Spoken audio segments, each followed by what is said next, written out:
Make sure you guys smash that subscribe button if you guys are fans of the content being posted onto this channel to always be in the loop with more content similar to this, and be sure to hit the video up with a like if you're enjoying the content. And with that being said, let's begin. So even though Halloween Kills now have been delayed and now having to be rescheduled for October of 2021, there is something for a lot of us to look forward to when it comes down to the Halloween Kills movie, and that is something specifically going to be surrounding and focusing around the premise and character of Allyson and Michael Myers. Now, what's most interesting is, courtesy of ScreenRant.com, it looks like Laurie Strode's granddaughter is actually going to be very bloodthirsty in Halloween Kills, and there is an interesting article that basically sheds more light on Allyson's character and what she's going to be doing going forward in Halloween Kills. As of course, courtesy of ScreenRant.com, the article goes on to read as follows. When speaking with Total Film, Greer commented on how Karen and Allyson have changed from their experiences with Michael Myers and how bloodthirsty Allyson is in the sequel.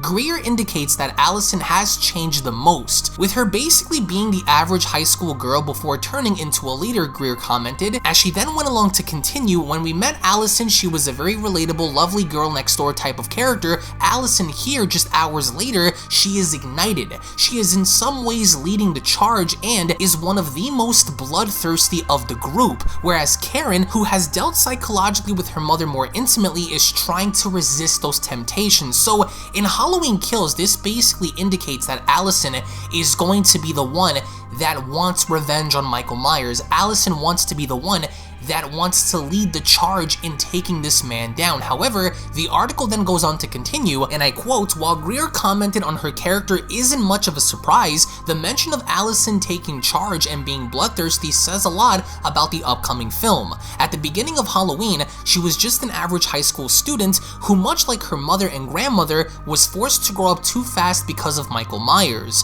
Allyson may have slashed at Michael's hand to save her mother, but it certainly didn't seem like she was bloodthirsty by any means. This could indicate that something truly traumatic could happen in Halloween Kills. It's unlikely that all three Strodes will survive Halloween Kills, and the most likely candidate to die at the hands of Michael is Karen. Witnessing her mother's murder would likely put her over the edge, which would inevitably push her closer to her grandmother, and together they could put an end to Michael's terror. Regardless of who does or doesn't die, it sounds like Allyson and Karen are going to be seeing a lot more action in the sequel, but fans will now have to wait until 2021 to see Halloween Kills. Now, this is going to be very interesting because, as of course we've all seen Allyson in Halloween 2018, she was shy, she was timid, but now there's more of a reason for Allyson to be active because, of course, she had seen her friends be killed, she had seen her loved ones be killed, and she almost had her life taken by Michael, so it only makes sense for now Allyson to become the Laurie Strode of the story, especially if she wants vengeance after what he had done. Now, if her mother Karen ends up getting offed in this film,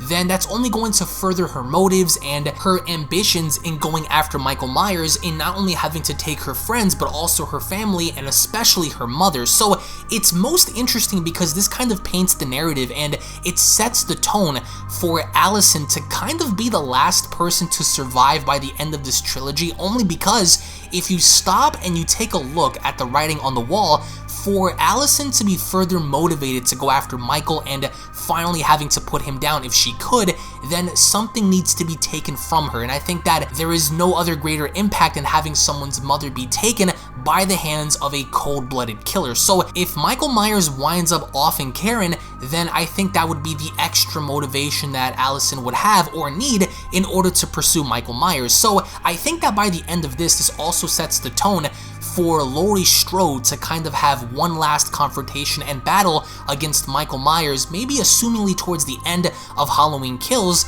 and most definitely by the time Halloween Ends kicks off and comes to a close. So I think that by the end of this, we might actually see Michael Myers be killed off in Halloween Ends by perhaps maybe Allyson, but then again, it really all varies as to what kind of a narrative they're trying to go with in this movie. But even though the movie is delayed until next year, there is so much to look forward to in a sense to where they're trying to build this universe and giving us a compelling story and giving us a lot more violence than how we've seen go down in Halloween 2018. So I think that this is something that we should look forward to, especially if the character of Allyson is supposed to grow into someone that should be relatable in a sense to where she had just gone through such a traumatic experience, and for this to change her in becoming a more violent person, it only makes sense only if they want to run with the narrative of her mom having to be taken or something else happening. But we do know that the final cut of the movie is said to be very, very good and praised by John Carpenter, so everything looks like it's finished per se.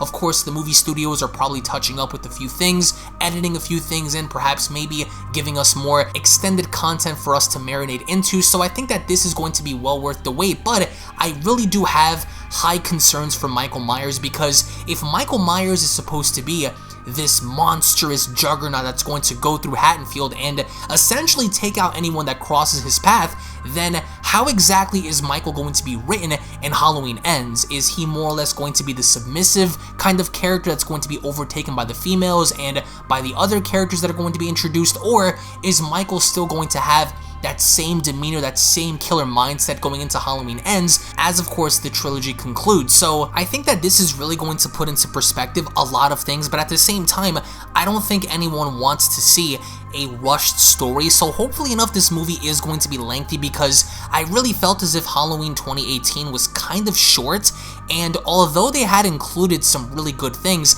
I still felt as if the movie could have been a bit longer than what it was. So hopefully enough this movie isn't going to be, you know, just an hour and a half or something like that. Hopefully enough it'll be 2 hours plus, because there you can fit a lot of material, and I think that with, of course, us having to be under a worldwide pandemic, this gives them time to include certain things and add in certain elements and aspects that can actually build and add on to the story. So, and I think that is most important here to establish how dangerous Michael Myers is, because in Halloween 2018 we understood what he was doing and he was very cunning in his tactics, but I think that going forward what they need to do is establish how cunning and how dangerous he is and how ruthless he can be once, of course, after finding out that he had freed himself from the house and he's out and about having to roam Haddonfield. But by the end of all of this, I want to get your thoughts in the comment section below about what you guys think about Allyson having to be bloodthirsty and wanting to get after Michael Myers for any specific reason, whether that be because of what happened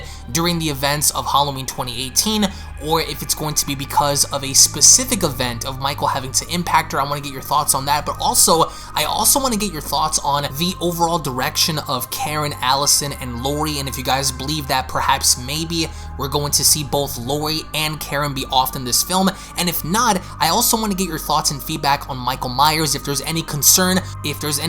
for the Michael Myers character and having Michael actually be more violent in this movie than ever before. And I think that this movie is going to prominently show Michael Myers winning, as he should, because I really do feel as if Michael Myers should walk away as the Thanos of the movie and having to claim victory over the people of Haddonfield, because now there's a motive and there's an incentive for everyone to actually find, track down, and kill off Michael based on what he had done. So again, thank you all so much for watching. Thank you all so much for your time. The movie is about 15 months away, so we have a long time to wait, but I think that by the end of this, once this virus is finished and over and done with, I think that when we go into theaters, if that's going to be the overall narrative of what's going to happen going into 2021, then I think that we're in for a treat. I think that we're going to be in for a very good film, but that all varies on the length and the overall direction and the amount of material they wind up putting out in 2021 in preparation for this film. So once again,